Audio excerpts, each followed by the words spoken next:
عالمی رہنما جنہیں دنیا کو اپنے زندہ ہونے کا یقین دلانا پڑا۔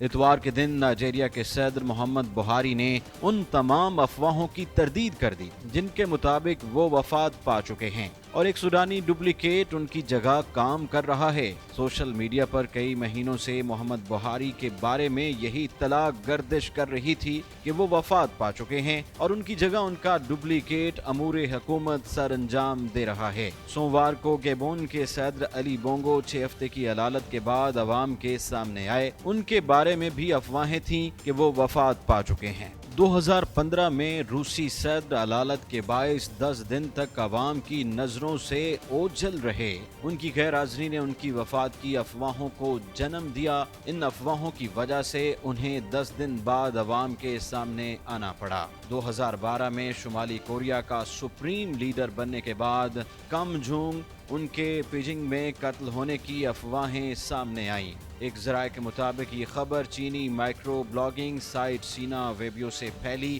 اور ٹویٹر کے ذریعے ساری دنیا میں پھیل گئی۔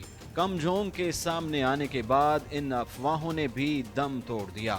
ملاوی کے صدر پیٹر متاریکا کے بارے میں بھی افواہیں سامنے آئی تھیں کہ وہ وفات پا چکے ہیں، لیکن اکتوبر 2016 میں سب کے سامنے آ کر انہوں نے ان افواہوں کا خاتمہ کر دیا۔